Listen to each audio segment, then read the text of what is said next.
আসসালামু আলাইকুম প্রিয় শিক্ষার্থী, আজকের এই ক্লাসে আমি তোমাদের সাথে অষ্টম শ্রেণীর ইংরাজি প্রথম পত্রের ইউনিট 1 এর লেসন 2 এর অ্যাক্টিভিটি 8 শেয়ার করব।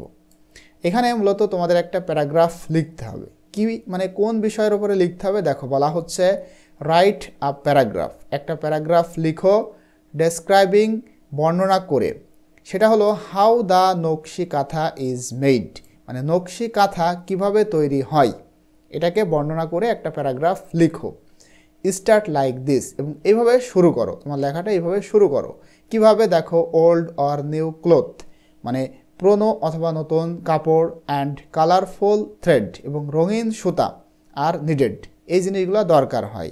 First the cloth is folded then. তো এইভাবে তোমাদের এই লেখাটা শুরু করতে হবে। আমি অলরেডি তোমাদের জন্য কিন্তু এটা লিখেছি, ঠিক আছে। এখন আমি এটা সুন্দর করে ইনশাল্লাহ তোমাদেরকে বুঝিয়ে দিব। আচ্ছা, তোমরা যারা উপরের ক্লাসটি দেখোনি, মানে ক্লাসগুলো দেখোনি, তারা অবশ্যই আমাদের চ্যানেলের মধ্যে প্রবেশ করবা, এসেনশিয়াল স্টাডি 360। এই চ্যানেলের মধ্যে প্রবেশ করলে আমি তোমাদের জন্য একটা প্লেলিস্ট তৈরি করেছি। দেখো, অষ্টম শ্রেণী ইংরাজি প্রথম পত্র, তোমরা যদি এখানে ক্লিক করো তাহলে সমস্ত ক্লাস তোমরা এখান থেকে সিরিয়ালি দেখতে পাবে, ঠিক আছে। আমি আশা করতেছি তোমরা এই সমস্ত ক্লাসগুলো দেখেছো। এখন আমরা এখানে দেখো কিভাবে প্যারাগ্রাফটা তোমরা লিখবা সেটা আমি দেখাবো। তো দেখো, এখানে আমি কিন্তু বাংলা অর্থ সহ লিখেছি, ঠিক আছে।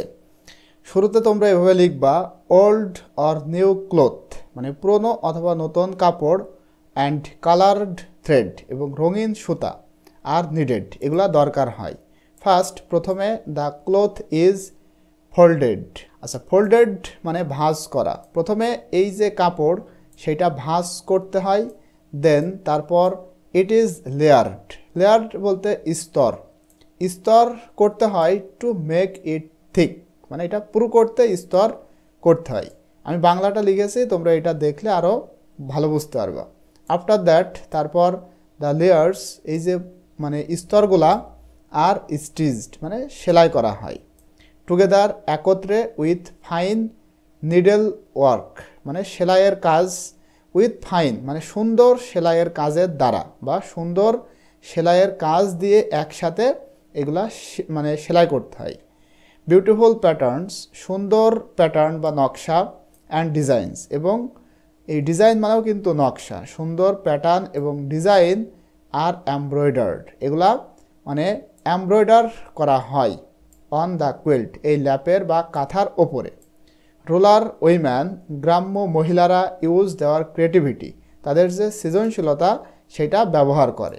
To make different artistic shapes, মানে ভিন্ন ভিন্ন শৈল্পিক আকৃতি দেওয়ার জন্য তারা এই কাঁথার ওপরে তাদের যে ক্রিয়েটিভিটি বা সৃজনশীলতা সেইটা ব্যবহার করে। তারা কি করে, ফ্লাওয়ার্স মানে ফুল, ফুলের ছবি আঁকে এই কাঁথার উপরে। বার্ডস, পাখিদের ছবি আঁকে। অ্যান্ড ন্যাচারাল সিনস, অথবা প্রাকৃতিক এবং প্রাকৃতিক যে দৃশ্য সেগুলা তুলে ধরে ওই কাঁথার ওপরে। When the embroidery is complete, যখন এমব্রয়ডারি বা নকশা করা সম্পূর্ণ হয়। দ্য এজ মানে প্রান্ত, ওই কাঁথার প্রান্তগুলা আর সুইন মানে সেলাই করা হয়।